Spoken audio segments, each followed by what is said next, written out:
Bonjour à toutes et tous, bienvenue sur ma chaîne Z2C, la magie des cartes. Je vous retrouve aujourd'hui pour les énergies du cancer. Donc je vous montre votre carte concernant le mois de juin 2023. Et oui, ça y est, hein, on arrive déjà pratiquement à la fin mai là et il est temps de vous donner l'horoscope de votre mois de juin. Alors, vous êtes sous de très très belles énergies. En plus, c'est vrai qu'avec les cartes aromatiques de Lucie Christian, il nous manque plus que l'odeur à ces cartes. Elles sont magnifiques. Et quand on a une carte comme la rose, on a vraiment envie de sentir cette odeur délicate. Donc, eh bien, vous êtes sous sous des énergies principales de la rose qui a pour symbole la créativité.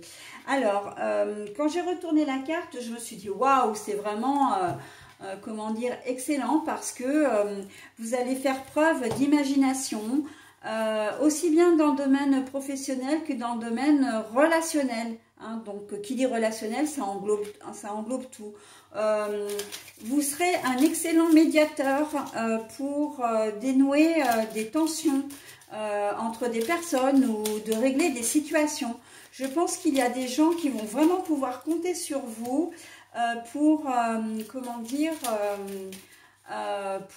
régler des problèmes, alors que ce soit au niveau professionnel, au niveau relationnel, sentimental, familial également. Vous serez vraiment un formidable médiateur. Hein, c'est vraiment ce que j'entends. Voilà, donc on va voir dans quelle mesure. Alors, je suis en train de battre les cartes parce que je vais vous proposer un jeu en 7 cartes. Comme le mois dernier en fait, hein, et à chaque jeu, j'ai envie de dire, à chaque signe en plus, son tirage unique, puisque je ne reprends pas forcément les mêmes, les mêmes oracles. Voilà, donc je suis en train de battre donc les cartes. Donc là, c'est le 77 original hein, d'Alias Kay. Je vais positionner 7 cartes. À l'issue de quoi je vais vous proposer le... Ah, j'ai ma louloute qui a un petit problème, je reviens vers vous. Alors, excusez-moi pour l'interruption, mais c'est vrai que j'ai une de mes louloutes, là, depuis ce soir, elle me fait ce qu'on appelle des internements. Et c'est assez impressionnant. Alors, c'est pas très grave, mais c'est impressionnant. Par contre, il faut que je fasse attention pour savoir... pour que ça ne dure pas, parce que sinon elle va avoir le droit d'aller chez le vétérinaire. Voilà, donc je disais en fait que j'étais en train de vous monter le jeu donc en 7 cartes. Voilà, donc si j'ai besoin de clarifier la situation ou des cartes, eh bien je prendrai un nouvel oracle, mais là vraiment c'est optionnel, d'accord? J'ai des cartes à l'envers, je vous les montre à l'endroit à l'écran, je les repose à l'envers hein, puisque je les lis à l'envers. N'hésitez pas de votre côté de consulter votre ascendant et votre signe lunaire, voilà, pour avoir des informations un petit peu complémentaires. Et en fin de tirage, je vous proposerai donc le bonus hein, comme d'habitude, un message bienveillant et positif, et en l'occurrence là c'est un double bonus puisqu'il y aura une couleur et le message associé. Voilà, donc j'ai monté le jeu. Je voudrais bien que Mademoiselle Pétula, qui s'invite régulièrement sur les vidéos, se sauve. Ça m'arrangerait beaucoup, voilà. Et j'y vais, hein, donc je commence la lecture, sachant que je commence toujours par les cartes centrales. Donc, on a l'homme. Alors, comme la carte est à l'envers, et je le dis toujours, on va parler ici d'une personne, parce que si on avait voulu me donner l'homme, on m'aurait donné la carte à l'endroit. Si on avait voulu me donner la femme, on m'aurait donné la carte de la femme et de la carte de la femme à l'endroit. D'accord? Donc là, on est vraiment sur, sur une personne. Et c'est exactement ce que je disais en début de, en introduction. La créativité, c'est la médiation, le côté relationnel. Et là, on l'a avec cette carte-là, d'accord? Il y a vraiment une personne, vous serez de très bons conseils. On va faire appel vraiment à vos émotions, à vos ressentis, à votre sensibilité. Et vous êtes vraiment les cancers de par votre signe, vous avez vraiment toutes ces qualités en fin de compte. Donc, vous allez attirer particulièrement ou plutôt c'est le contraire. Comment dire, ce sont des personnes qui viendront plus facilement vers vous pour se confier, pour donc avoir des conseils, pour comment dire, même pour dénouer encore une fois des situations qui peuvent être conflictuelles, mais ça peut être aussi des situations au travail. Hein, une personne qui n'arrive pas à faire quelque chose, qui n'arrive pas comment dire, à entrer en contact avec un client, avec un fournisseur. Voilà, il y a des choses... on sent que vous serez là vraiment pour faciliter, pour fluidifier une communication. Ok? Et donc là, on est vraiment là dans le sens du relationnel. Il y a vraiment de l'ordre d'une personne qui va venir vers vous. Alors, ça peut être une ou des personnes, hein, puisqu'on est quand même sur tout le mois de juin. Donc, en tout cas... les autres viendront véritablement vers vous pour que vous puissiez les aider, hein, pour que vous puissiez leur venir en aide. Pétula, t'es pas sympa, hein, je vais devoir couper. Alors, les imprévus, justement, les conflits, hein, voilà, on est là-dedans. Donc, il y a une situation conflictuelle. En fait, les cartes, là, elles sont juste là pour confirmer ce que je vous ai dit au tout début, hein. C'est-à-dire que vous êtes là vraiment pour régler une problématique, hein. Ça peut être quelque chose d'imprévu aussi, hein, que vous tombiez vraiment à pic parce qu'il y a une situation... je vais vous donner un exemple. Vous arrivez un matin au bureau, voilà... là votre chef de service vous dit tu tombes très très bien parce que je me suis emmêlé les pinceaux dans mon emploi du temps, j'ai pris deux rendez-vous et je peux pas être à deux endroits différents. Eh bien tu vas te rendre à un rendez-vous et moi à l'autre, d'accord? Donc en plus il va choisir le rendez-vous, il vous redonnera le rendez-vous, enfin comment dire, l'entretien qu'il aura peut-être le plus de mal à gérer en fin de compte. Il va garder la chose la plus facile parce que il y a peut-être des problèmes de communication, justement, il y a peut-être des problèmes d'affinité avec l'interlocuteur en question. Et vous maîtriserez d'une main de maître, en fait, il n'y aura aucun problème pour vous. D'accord? Mais voilà, donc c'est de l'ordre vraiment de l'imprévu également, hein. Vous appelez votre soeur pour avoir des nouvelles et elle vous dit oh là là, j'ai de gros soucis. Elle se confie à vous, j'ai de gros soucis, voilà, il se passe ça avec mon compagnon ou ma compagne, etc., etc. Donc vous allez prendre du temps pour la conseiller ou ne serait-ce que pour l'écouter, hein, parce que c'est vrai que parfois il suffit de pas grand chose, mais en tout cas vous serez toujours là au bon moment, au bon endroit. D'accord? Allez, les projets, mais aussi c'est l'enfant, hein. Là, moi, j'ai plus le sentiment que la personne en question, elle n'est pas forcément très mature, très responsable. En tout cas, il peut y avoir aussi, elle ne fait pas forcément face à ses responsabilités. C'est-à-dire qu'elle va vous envoyer presque au casse-pipe pour elle, hein. J'arrive pas à faire ceci, est-ce que tu peux pas m'aider, est-ce que tu peux pas le faire à ma place? D'accord? Donc, on sent qu'il y a un petit problème, c'est un peu enfantin. Et vous trouverez aussi que parfois les situations seront un peu, pas grotesques, c'est pas exactement ça que le mot que je cherchais, mais un peu farfelu, un peu... en disant non mais attends, je comprends pas pourquoi vous en êtes arrivé à une situation comme ça, il suffisait justement de parler, voilà, il y avait juste ce petit truc à faire, mais bon, ce qui vous semble simple et fluide pour vous ne va pas forcément l'être pour les personnes en présence, parce que vous, ce qui se passe pour vous, c'est que vous serez beaucoup plus objective ou objective, vu que vous ne serez pas directement concerné par la situation. Donc ça va être plus simple pour vous de trouver une solution, d'accord? alors que les personnes en instance, là, en présence, bah ouais, elles sont noyées un peu dans leur idée de conflit, dans leur idée de... Elles sont peut-être même butées, hein. Voilà, il y a aucune des deux parties ne veut céder à l'autre, et donc du coup, bah, ça crée des tensions, hein.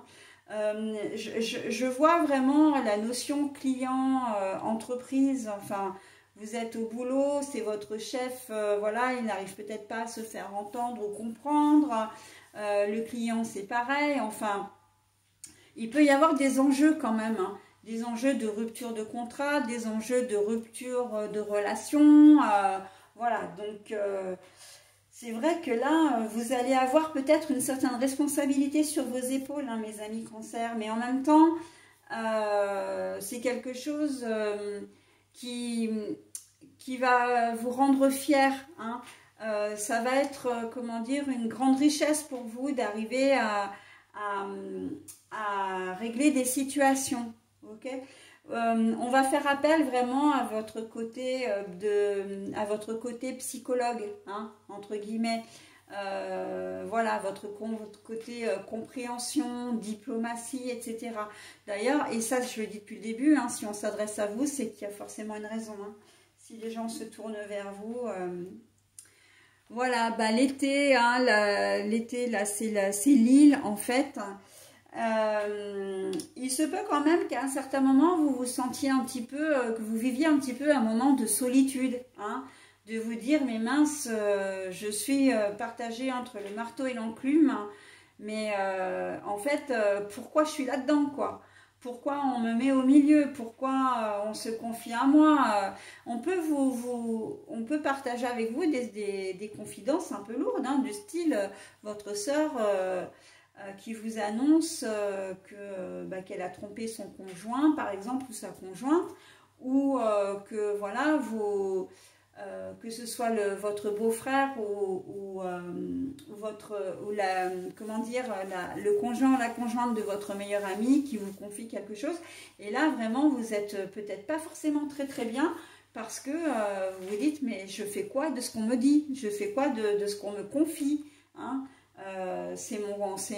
On parle de mon meilleur ami, on parle de ma soeur ou de mon frère, voilà, et ça va être un petit peu, comment dire, c'est pour ça qu'il y a le côté un peu enfantin, un peu irresponsable, parce que les personnes en fait qui vont venir vous voir, elles ne se doutent pas de l'importance en fait de la responsabilité que ça va vous faire porter sur vos épaules quand même.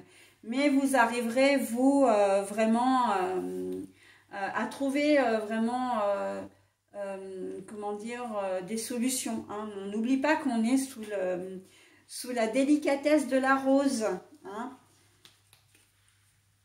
Alors, la bougie qui est à l'envers. Alors, oui, on voit bien, hein, sur cette ligne-là que on a un côté donc un peu immature de la personne, voilà, qui vient vous voir, hein, le côté un petit peu léger, le côté ouais, ben voilà, j'ai un souci, mais je t'en parle, mais je sais pas quoi faire. Et puis vous avez l'impression qu'il y a un peu de je m'en foutisme de l'autre côté, alors que vous prenez la situation beaucoup plus au sérieux, d'accord. Et la bougie qui est à l'envers, donc c'est que cette personne, soit elle ne trouve pas de solution et elle fait appel à vous parce que vraiment elle est dans une impasse, soit elle vous en parle parce que bon, il faut en parler à quelqu'un et que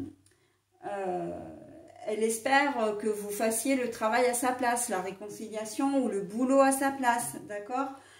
Quoi qu'il en soit, voilà, elle espère une intervention de votre part. Et cette intervention, eh bien, elle n'osera peut-être pas vous la demander directement d'ailleurs, hein, parce que la bougie à l'envers, c'est aussi un problème, j'ai envie de dire, de communication dans ce cas-là.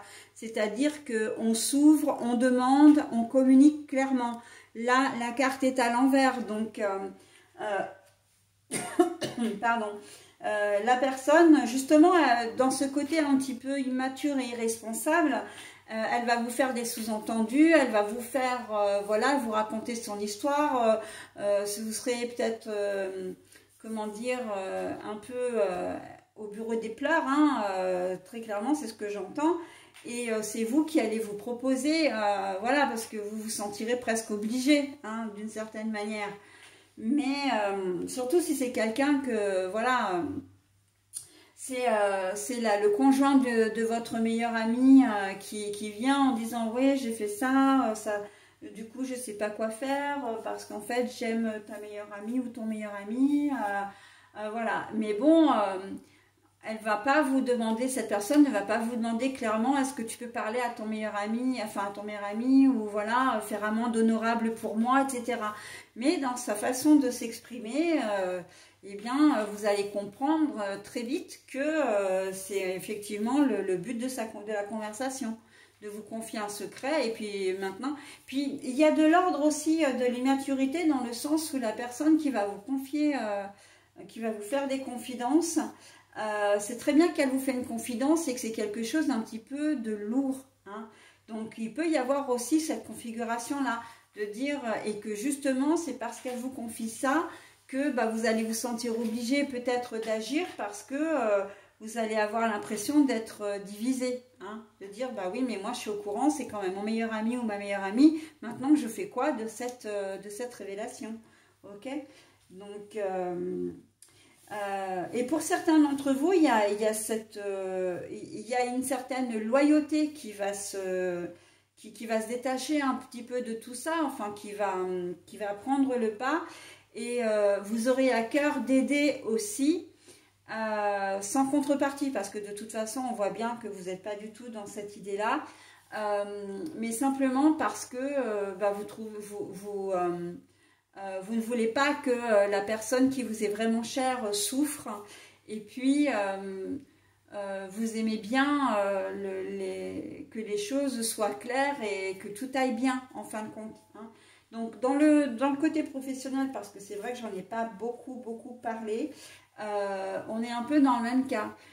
Une collègue de travail qui vient vous voir voilà, et qui vient dire « Ah ouais, j'arrive pas à faire ça j'arrive pas à les joindre, et puis quand je les joins, j'ai pas le bon interlocuteur, et puis j'ai failli me disputer avec la personne au téléphone parce qu'elle comprend rien de ce que je lui dis, et j'arrive pas à avoir les documents nécessaires, j'arrive pas à me faire comprendre. » Là, on est vraiment dans la mécanique du style, oui, bah, j'arrive pas à trouver une solution, je te refile la patate chaude, en fait, hein, c'est clairement ça. Et vous allez vous dire, bon, bah, ok, je vais voir ce que je peux faire, d'accord?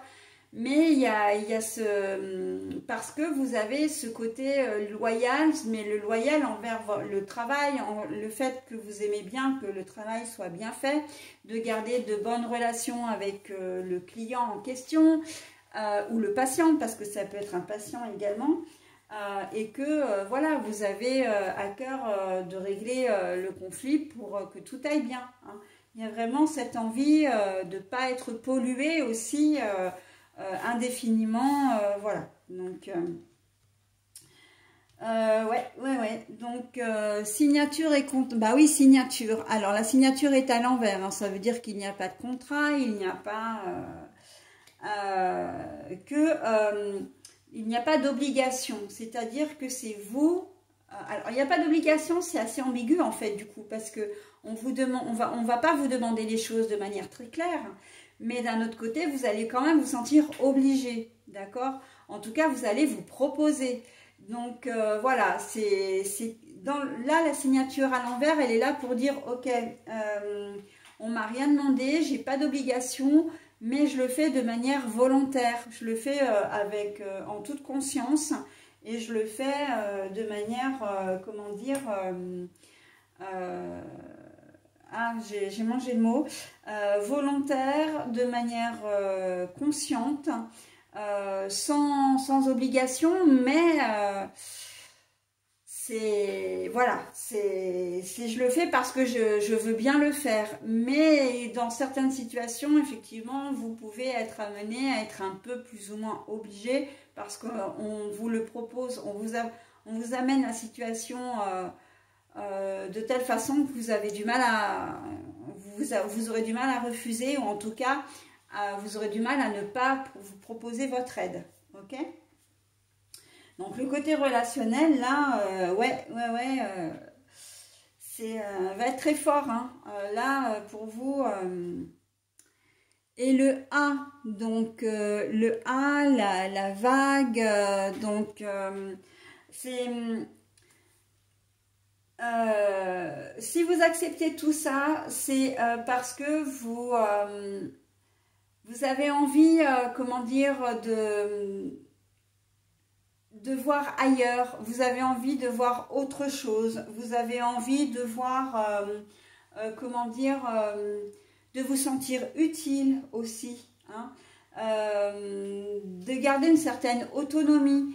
C'est-à-dire que vous avez, encore une fois, vous n'avez pas vraiment envie d'être pollué par cette histoire tout au long des semaines qui vont arriver ou sur plusieurs jours et que vous aurez envie de passer à autre chose, d'accord? Le A de autre chose. Donc voilà, hein. Et puis vous savez que si vous réglez ce problème, si vous comment dire, si vous aidez cette personne, eh bien les choses vont s'arranger. Hein, le A de arranger, d'accord? Et vous êtes là pour les autres, encore une fois. Hein. Donc cette carte, elle est très symbolique. Hein. Elle est symbolique, c'est-à-dire que là, il y a une espèce de montagne, mais il y a aussi le A. Donc on voit bien que vous avez vraiment envie d'aider. Hein. Encore une fois, le A de aide. Donc vous serez là pour les gens. Hein. Peut-être de manière un peu plus ou moins contrainte ou forcée, mais vous serez présent pour les autres. Et vous aurez vraiment ce truc qui fait que vous trouverez la diplomatie, hein, pour parler, les mots pour parler, peut-être même les actes, les idées. En tout cas, voilà, on sent que vous serez un soutien solide et sans faille. Solide, pardon, et sans faille. Donc voilà, je n'ai pas besoin de clarifier la situation. Le jeu est très très clair. Vous avez du pain sur la planche, hein, mes amis Cancer, pour ce mois de juin. Mais ça va être très enrichissant pour vous. Hein. Je le disais également, il y a ce côté richesse intérieure, le fait de se sentir utile, de se sentir important aussi. Vous saurez trouver la limite, et ça c'est important, entre la limite à ne pas dépasser non plus pour empiéter sur la vie privée des gens. Hein. Vous n'êtes pas là pour juger, vous n'êtes pas là pour, comment dire, pour appuyer là où ça fait mal, pour faire dégénérer la situation, non. Vous êtes là vraiment pour temporiser les choses, pour être vraiment pour jouer ce rôle de médiateur et arranger les situations en fin de compte. D'accord? Régler les problèmes aussi bien relationnels que professionnels. Voilà, donc j'en ai terminé avec le tirage. Je vais vous proposer maintenant votre double bonus. Le rose vif. Mon cœur est relié à la vie. Il me permet de connaître mes responsabilités, mais aussi de sentir que je ne suis jamais seule. Rose vif. Mon cœur est relié à la vie. Il me permet de connaître mes responsabilités, mais aussi de sentir que je ne suis jamais seule. Alors, cette carte, elle me parle énormément pour votre tirage, puisque là, justement, je parlais d'irresponsabilité pour la personne qui va venir vous voir. Irresponsabilité, c'est peut-être un peu fort, hein, mais immaturité en tout cas. Et vous, par contre, vous savez, et c'est justement la raison pour laquelle les personnes viennent vous voir, c'est parce que justement, vous êtes une personne responsable. Et vous allez agir avec beaucoup d'objectivité, de retenue et de diplomatie encore. Hein. Vous êtes vraiment la personne de la situation. Donc, vous saurez reconnaître, comment dire... vous saurez vous positionner en fin de compte, quelle que soit la situation, ok? Pour que la situation ne dégénère pas et qu'on ne vous en rende pas responsable non plus, ok? Voilà, bah écoutez, j'en ai terminé avec votre tirage, mes amis Cancer. Je vais vous souhaiter un très bon mois de juin et je vous dis au mois prochain. Bye bye!